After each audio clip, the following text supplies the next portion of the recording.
Bapak Ibu saudara sekalian, kita masuk ke sesi diskusi. Untuk termin yang pertama, saya yakin Bapak Ibu saudara sekalian ada pertanyaan yang ingin ditanyakan kepada para narasumber. Termin pertama ada 3 pertanyaan. Baik, Dr. Made Aryana dari Bali, kemudian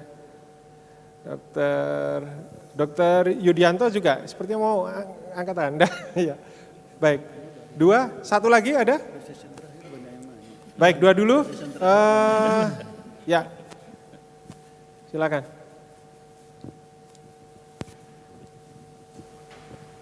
Assalamualaikum.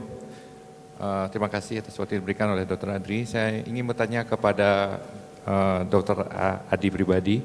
Tadi disampaikan tentang Seth dengan teknik McDonald.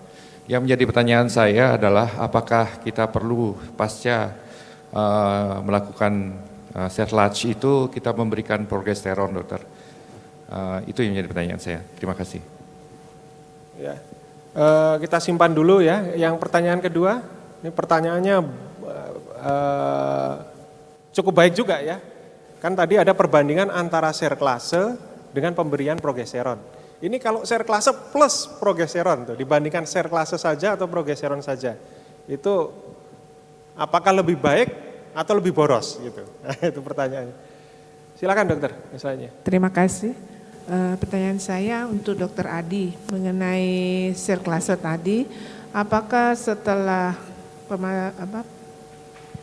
dilakukan tindakan serklase kemudian pasiennya misalnya dengan seksio sesaria, apakah perlu dibuka?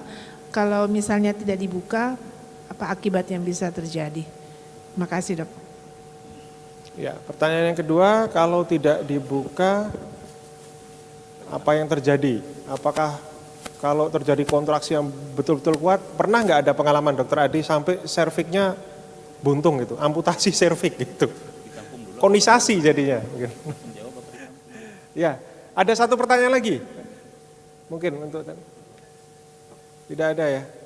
Baik, untuk termin pertama silakan Dokter Adi.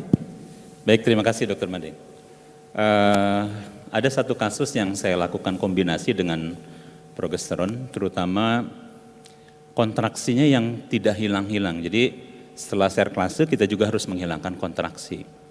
Tadi bila tidak ada infeksi, kemudian kontraksinya masih juga muncul, kadang-kadang kita berikan kombinasi bisa dengan progesteron atau tokolitik. Jadi tergantung ada kontraksi atau tidak.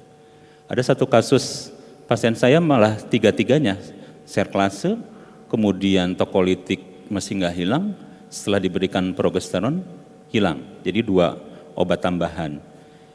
Kita stop tokolitiknya karena berdebar, kontraksinya muncul lagi. Jadi mau tidak mau dengan dosis kecil beberapa kali per hari, kemudian berikan progesteron, hilang. Itu satu kasus, tapi kebanyakan tidak dengan progesteron saya kira. Itu hanya satu kasus saja yang pernah pengalaman saya ya. Jadi serklase dengan tokolitik dosis kecil misalnya setengah atau 2 kali setengah, misalnya bisa isoksuprin bisa, terbutalin juga bisa. Setelah kontraksinya hilang, stop. Jadi on off saja untuk menghilangkan kontraksi. Mungkin itu jawabannya dokter. Sudah, yang tadi pertanyaan antara serklase, progesteron, kemudian serklase saja atau progesteron saja? Ya itu tadi jawabannya. Jadi yang pasti setelah serklase harus dihilangkan kontraksinya bila masih ada. Jadi menghilangkan kontraksi bisa dengan tokolitik, salah satunya juga karena quistion dengan progesteron. Jadi sangat tergantung kasus per kasus. Baik, terima kasih Dokter Adi. Mungkin untuk termin yang kedua? Ini belum. Sudah? Tadi yang jawaban yang seksio belum? Ya silakan Dokter. Oke. Bila seksio, ya tetap harus dibuka. Karena kalau dibawa terus itu benda asing. Sehingga menimbulkan flora albus berkelanjutan ya dok ya. Jadi tetap beberapa kasus tidak saya seksio. Tapi kebanyakan syarat pervaginam masih terpenuhi, kita lepas pervaginam. Bahkan ada satu kasus itu 2 kali serklase, umur 40 tahun, selang setahun lagi hamil, serklase lagi, lepas lagi pervaginam lagi. Berarti yang 2 kali tadi di slide yang, Ya, yang nomor 2, tabel itu provaginam. itu bukan dalam satu kehamilan ya, kehamilan Tidak. berikutnya lagi. Kehamilan berikutnya lagi. Saya tadi sempat berpikiran, ini serklase 2 kali, saya Enggak, sendiri nggak pernah. hamil, kemudian setahun, karena umurnya 40 tahun ibunya, segera hamil lagi, serklase lagi. Serklase Karena lagi. tetap Jadi, pendek itunya. Bukan serklase 2 kali ya dokter Tidak. Adi ya dalam satu kehamilannya. Dilepas pervaginam, lepas pervaginam. Masih bisa.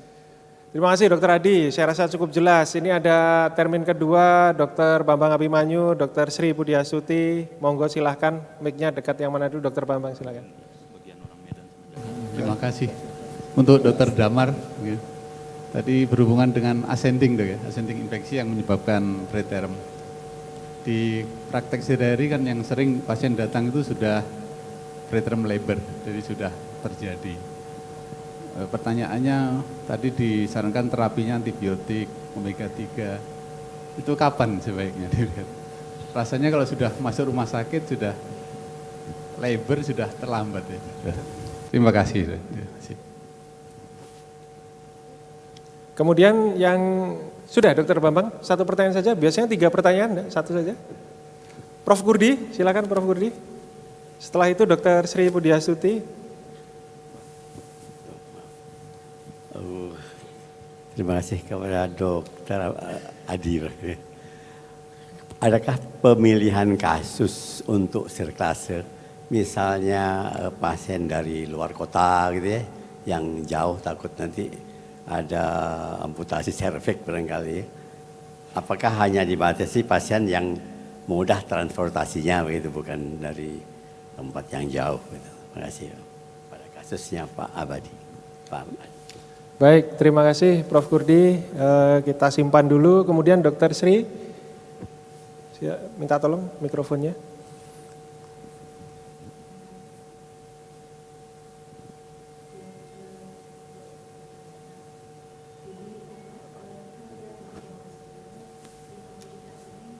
Sangat kompleks. Tapi kenyataannya dalam praktek sehari-hari yang sederhana saja, antiinflamasi itu selalu tidak pernah diperhatikan sehingga larinya ke infeksi. Nah sekarang untuk pemeriksaan antiinflamasi ini yang paling sederhana yang kita andalkan apa dok? Kemudian terapinya tadi ada PUFA, kemudian ada yang lainnya. Kira-kira yang dianjurkan untuk terapi yang inflamasi karena mengingat bahwa tadi bisa menjadi cerebral palsy dan lain sebagainya. Terima kasih Dokter Sri. Jadi bagaimana terapi untuk antiinflamasi itu jenis regimennya itu sebaiknya apa, berapa lama penggunaannya, mungkin ya cari yang murah, mudah, sederhana tapi efisien. Nah, sulit ini ya, mintanya murah, mudah. Mungkin satu lagi untuk Dokter Makmur Sitepu mengenai exercise Dokter Makmur. Kira-kira exercise untuk wanita hamil ini kan kadang sering terlupakan gitu. Pada sejawat kita yang konsultan fertilisasi endokrinologi reproduksi, untuk PCOS saja melakukan exercise minimal 150 menit dalam 1 minggu dengan 3 dosis terbagi ya, terus menerus selama 6 bulan itu 80% sudah akan terjadi perbaikan pada resistensi insulinnya yang menimbulkan folikulisasi yang baik, ovulasi yang spontan, kemudian fertility rate-nya akan membaik. Bahkan ada yang menyatakan sampai 80% akan terjadi konsepsi secara spontan tanpa ada induksi ovulasi dan teknologi reproduksi berbantu lainnya. Nah untuk pasien-pasien kita, terutama yang mungkin obes gitu ya, yang punya faktor risiko untuk prematuritas, obes sendiri kan menimbulkan inflamasi yang kronis, mungkin sinkron dengan Dokter Damar. Gimana nih model exercise yang praktikal, yang mudah dilakukan oleh ibu hamil, kiat-kiatnya apa ini mungkin nanti, yang terakhir nanti untuk closingnya. Gitu. Baik, silakan untuk pertanyaan yang pertama terlebih dahulu tadi. Ya, Dokter Bambang Abimanyu tadi. Ya. Ya, terima kasih pertanyaannya. Saya kira saya jawab sekaligus saja ya. Jadi kayak tadi dokter tanya kapan kita harus memberi pengobatan antibiotik pada preterm birth. Ini sebetulnya juga ada kaitannya dengan pertanyaan Dr. Sri, bagaimana memeriksa proses inflamasinya itu. Kalau preterm birth, itunya kan udah jelas, kita kasih tokolisis, kemudian pematangan paru, ya. Terus ada klausul bahwa antibiotik tidak bermanfaat kalau tidak ada tanda infeksi. Nah, terus kapan sekarang tanda infeksi? Ada beberapa cara, tapi memang ada yang tidak agak kasar dan ada cara yang halus. Yang kasar mungkin kita lihat tanda infeksi secara klinis, misalnya ada flur albus, misalnya ada periodontitis, misalnya ada infeksi di mana lah gitu. Itu tanda yang kasar. Kalau mau periksa leukosit, hitung jenis leukosit mungkin nggak terlalu meningkat. Jadi ini ada kaitannya juga. Kan kita mau lihat inflamasinya. Sebetulnya inflamasi yang terjadi di sini ada low grade inflammation. Ini agak susah juga meriksanya. Yang saya tahu salah satu modalitasnya kita bisa CRP. Ya, kita bisa lihat itu, mungkin itu yang sederhana lagi. Ada beberapa tanda pemeriksaan lain tapi itu relatif lebih mahal. Nah, pada saat itulah kalau ada tanda-tanda infeksi itu kita harus kasih antibiotik. Gitu. Atau kalau enggak dokter lakukan ultrasound intravagina misalnya, lihat misalnya ada amniotic sludge, ya udah kasih antibiotik aja walaupun yang lainnya enggak jelas apa gitu. Enggak jelas kelihatan apa, tapi dari USG kelihatan ada gambaran endapan di amniomnya itu, ya. Biasanya dari bawah, kalau dari atas enggak kelihatan tuh. Kalau dari abdominal biasa dari transvagina kelihatan. Nah, itu kasihlah antibiotik. Antibiotiknya juga tadi pilihannya, saya nggak tahu, nanti harus ngomong juga dengan komite antibiotiknya kali ya, PPRA-nya. Tapi sih yang saya ini bahwa salah satu yang bermanfaat itu azitromisin sebetulnya. Cuman kadang-kadang azitromisin ini pengen disimpan buat yang lain-lain. Tapi kalau pada kasus yang polimikrobial Aspergillus ureaplasma, azitromisin ini cukup bermanfaat.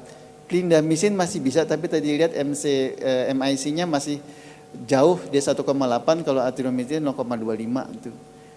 Ya, sama satu lagi yang terbaru tadi 0,06. Ya.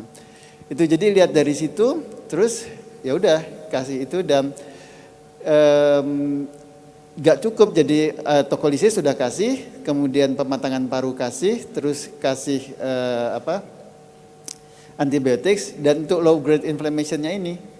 Nah, salah satunya adalah itu dengan pemberian omega 3 atau resveratrol kalau mau yang itu, karena kalau yang omega 3 ini juga ada kelemahan karena dia ngasihnya oral kan ya. Nah, itu katanya efeknya terhadap antiinflamasinya itu tidak sebagus yang kita harapkan.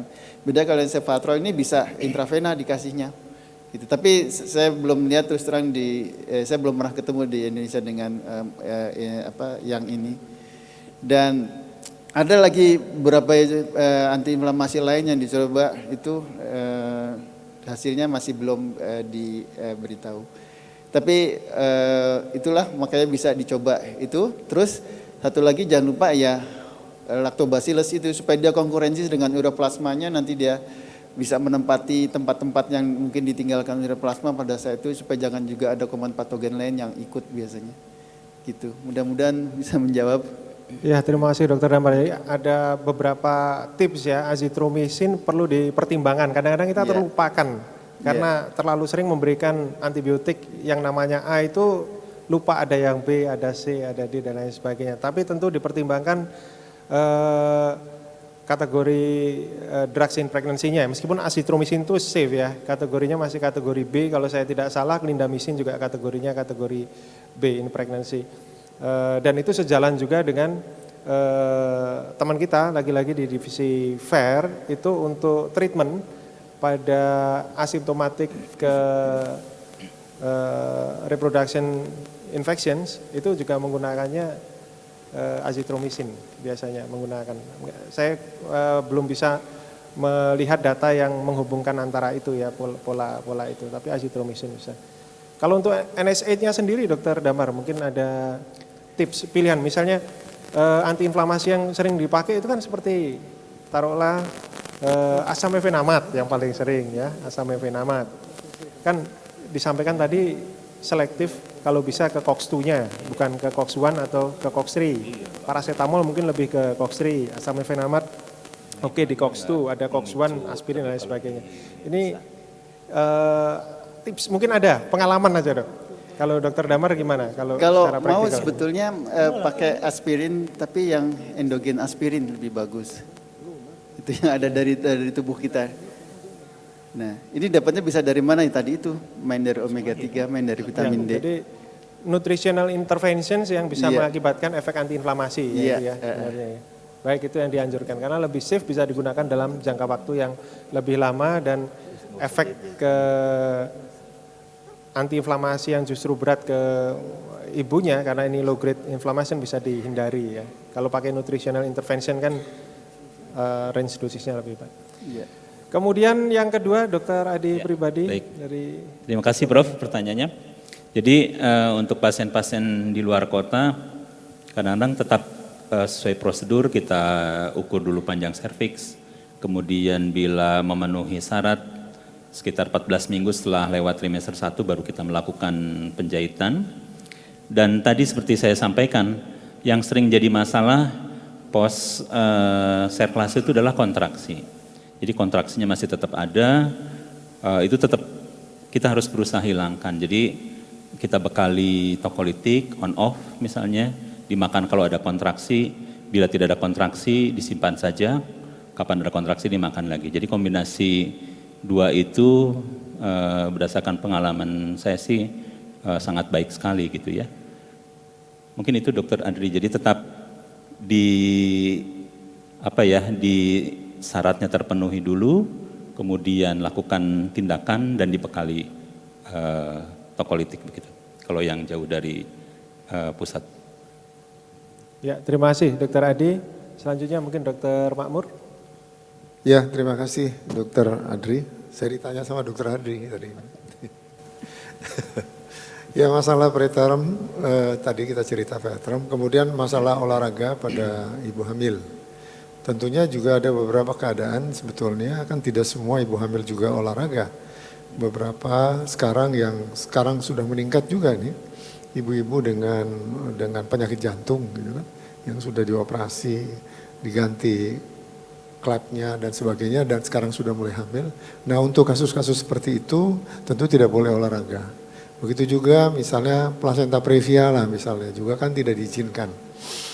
Nah, olahraga tadi Dokter Adri sudah cerita bahwa lamanya itu 150 menit selama seminggu, bisa dibagi-bagi sampai 5 kali barangkali 1 minggu. Dan kegiatan olahraga yang dilaksanakan seperti berjalan, berenang, dan naik sepeda statis. Ya, sepeda statis, jadi itu olahraga yang baik untuk ibu hamil. Kemudian satu hal lagi mengenai preterm dari panjang serviks. Di tulisan yang terakhir dikatakan bahwa kalau pernah ada riwayat preterm maka untuk kehamilan berikutnya langsung dilakukan sirkulase tanpa memandang panjang serviks. Kenapa sampai begitu? Ternyata memang saya punya pengalaman sebenarnya. Ada ibu-ibu yang kita ukur panjang serviksnya ternyata masih 4-5 cm, kita percaya diri aja tidak apa-apa. Ternyata besok preterm dia, besok langsung lahir. Nah, ada hal yang kita lupakan sebenarnya adalah elastografi. Elastografi itu ternyata sangat membantu. Saya kira di beberapa USG sekarang sudah inboard sekarang itu elastografi. Jadi kan melihat elastografi, kita lihat nanti kurvanya perubahan warna dilakukan tekanan, tapi ada tekanannya tidak boleh terlalu kuat. Nanti ada warna hijau nanti di markernya. Kemudian kita lihat bagaimana pewarnaan dari serviksnya. Kalau dia berwarna merah berarti itu sangat lembut sekali.